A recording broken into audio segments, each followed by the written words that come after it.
Now India is on a very critical phase. What is the stand of India? How the PM stand? I think a lot of problems right now, and we don't really bother what's happening in our neighborhood also. Most of them discuss, which is Pakistan. Our PM is traveling to different countries. Can I ask a question out of my curiosity? Public do not know. Yeah, of course, that's a very difficult to say.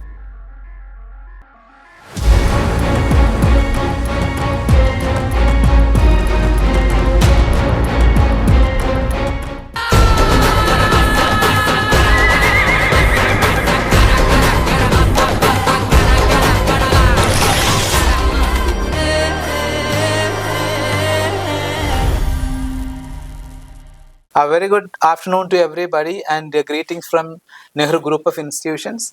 Today in the power seat, we have one of the most renowned scientists of India, Dr. Samatha from Indian Council of World Affairs. Welcome you, madam, to NGI Media and the power seat. Thank you, sir. So we'd like to interact you in the interest of the public and the students in general.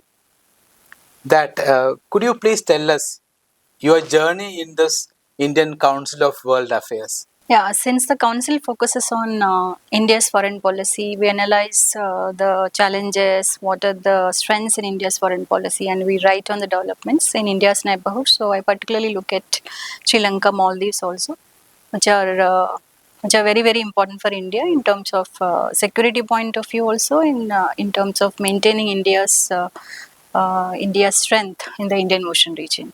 So, and it has been a very good experience working at the council, because we tend to hear the various foreign dignitaries who come to our office giving for lectures.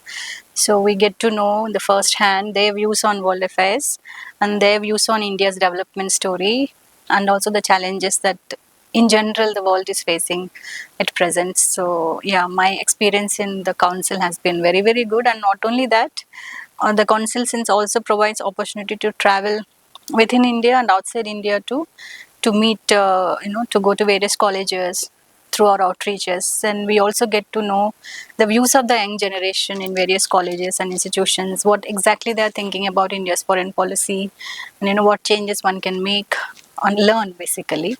So this has been a very good journey for me in terms of my exposure to the world politics, and also to the views that I can hear from the top, also to the young generation. Yeah, It's wonderful to note that her experience in the council. And further, we would like to know now India is on a very critical phase as far as the geopolitical scenario is concerned. Our PM is traveling to different countries and solving a lot of issues. And he has become a very celebrated prime minister across the world. And what is the stand of India? How the PM stand or the foreign ministers, Mr. Shankar stand is in favor of solving geopolitical situations? I think a lot of problems right now in terms of how we have to deal with the general foreign policy and world also, particularly driven by US stand on various issues, and also the conflict that we see, Israel Palestine, and as well as Russia Ukraine, where India also shares good relations with some of these countries. So it's very challenging, I think, in terms of foreign policy decisions to be taken. So I think India is learning how to adopt to the probably the changes that are taking place very fast, and also the Prime Minister going to SCO and also interacting with the other leaders, which is seen as an alternative to the to the West or the Western institutions. Is somewhere we have sent a message that India would like to work with everybody, not just with one particular partner.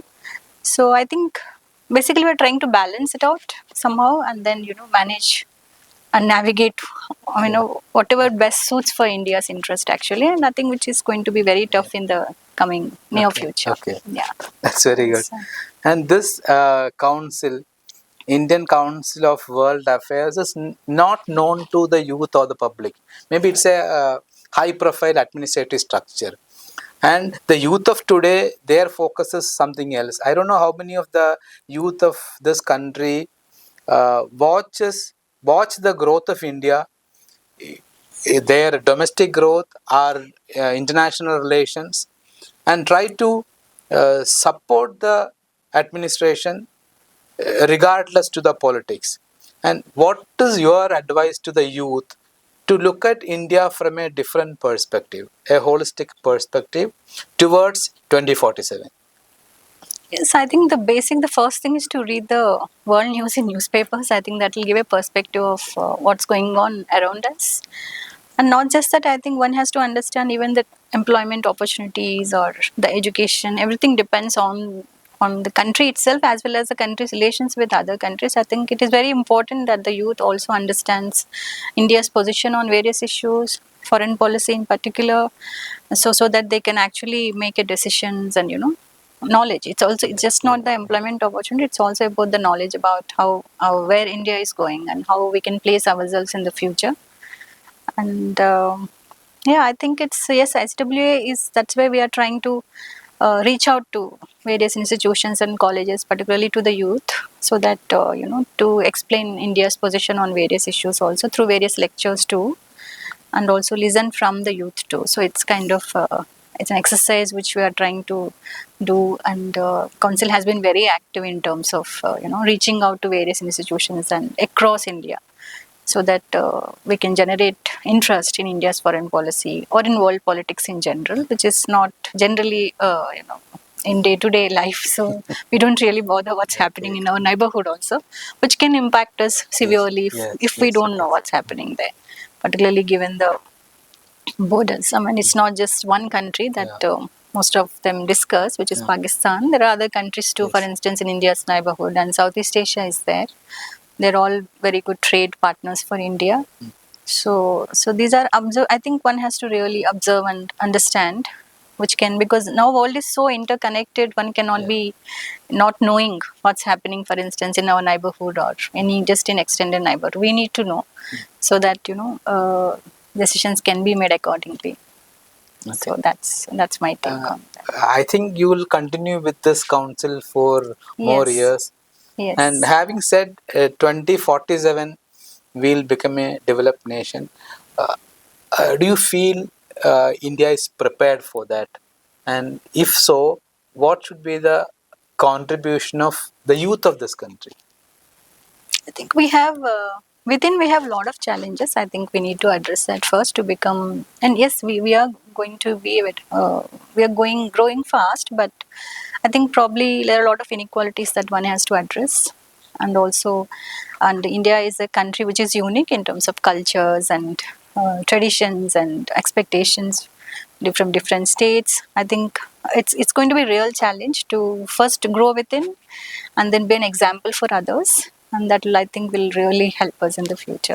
So that is, I think, seriously one has to look at how we're going to take everyone along, because it is unlike any other country in the world. Which is very, very unique. So that is what I think is important. Okay, that's wonderful. And can I ask a question out of my curiosity? The functions of such very high profile officers, how does PM's office looks at it? Or reporting kind of thing? If it is something official, you need not have to. But out of curiosity, because public do not know how these high profile officers are connected, and how is PMO and all the report going to the Prime Minister. These things, I was asking this question last time when another senior official has come and he was there ready to explain. Like PM office is very curious about it, and they get all the reports, and PM is having everything in his fingertips. Yes, because this is not available and the public do not know how some of it actually, if you look at the MEA website, most of the statements and press releases, everything is there for the public. So before the decisions are taken, of course, I think the history of the country, relations are looked at, and what are the challenges and synergies that one can look at in the future. So I mean, I'm sure all these issues are analyzed thoroughly before taking any decision or before signing any bilateral agreements with another country. I think a lot of history goes into that, and the future, of course. So because since demographically we are very, the young countries which are there around us and the youth, I think probably is figuring more in terms of the agreements that we are signing with different countries too. So yeah, of course, that's a very difficult to say. Decisions are taken. There are feedback which goes from various think tanks also, and the experts who work on those areas, and also the diplomats who are placed in that particular country. So I think all their views are taken. Yeah, from the ground too. Okay, I'm sure. okay. So thank you Yeah, so much, madam, yeah. for spending your Thank you. valuable time and giving us a lot of input on certain things which Mm. the people are not familiar with. So thank you so Yes. much Yeah, thank you. Thank you, from sir. Nehru Group of Institutions. Thank Thank you. you.